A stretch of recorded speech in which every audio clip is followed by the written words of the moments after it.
नमस्कार।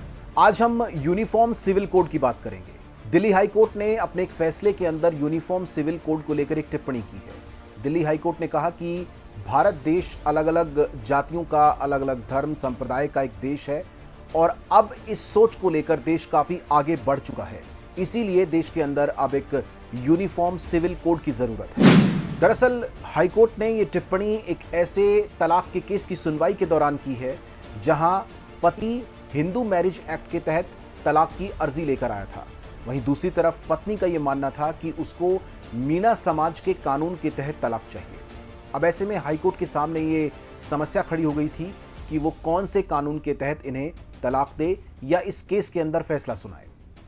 चलिए अब समझते हैं कि यूनिफॉर्म सिविल कोड है क्या। इसे हिंदी में समान नागरिक संहिता कहते हैं।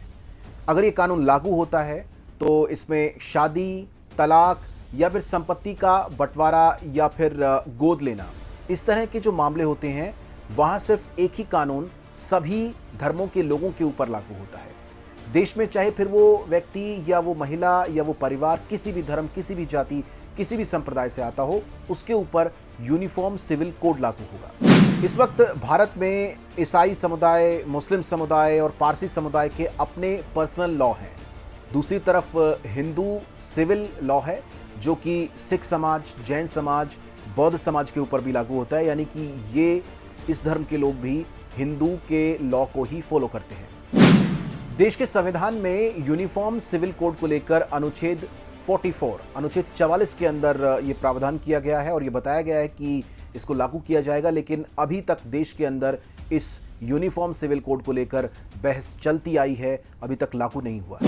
चलिए जानते हैं कि हिंदू पर्सनल लॉ क्या है। दरअसल भारत में हिंदू कोड बिल लाया गया था शुरुआत में, लेकिन उसका जमकर देश में विरोध हुआ था तो उसे 4 हिस्सों में डिवाइड कर दिया गया, जैसे कि Hindu marriage act, maintenance and adoption act, guardianship act. इस तरह के 4 हिस्सों में डिवाइड किया गया और इन चारों पार्ट्स के अंदर महिलाओं को कुछ अधिकार दिए गए।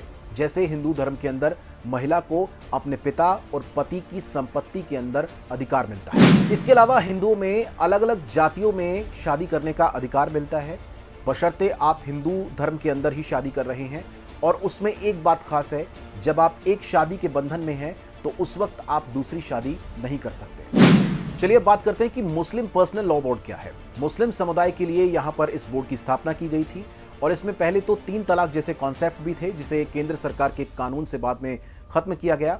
इसके अलावा यहाँ महिलाओं को बहुत ज़्यादा अधिकार प्राप्त नहीं है। जैसे कि हिंदुओं में आपने देखा कि तलाक की स्थिति में वहाँ गुजारे भत्ते के लिए यानी कि मेंटेनेंस के लिए वो अप्लाई कर सकती हैं, फाइल कर सकती हैं, लेकिन इस कानून के तहत यानी कि मुस्लिमों के कानून के तहत वो इसके अधिकार उनको नहीं मिलते हैं। इसके अलावा पति की संपत्ति में भी अधिकार नहीं मिलता है और इसके साथ ही ऐसी बहुत सारी चीज़ें हैं जो दूसरे कानूनों के तहत हैं लेकिन इस कानून में नहीं है। अब सवाल ये उठता है कि क्या वाकई में देश में इस वक्त यूनिफॉर्म सिविल कोड की ज़रूरत है।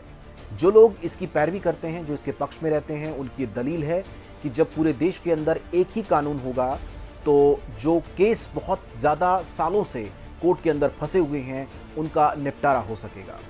यहाँ अगर एक ही कानून सबके लिए होगा तो न्याय करना आसान होगा। जो लोग यूनिफॉर्म सिविल कोड कानून के पक्ष में हैं, उन लोगों की एक और दलील है कि ये कानून अगर आता है तो महिलाओं की स्थिति में सुधार होगा। जिस तरह से कई अलग अलग धर्मों के अलग अलग कानून के अंदर महिलाओं को सीमित अधिकार मिले हुए हैं, उसके बाद महिलाओं की स्थिति सुधरेगी और महिलाओं को ज़्यादा अधिकार मिलेंगे।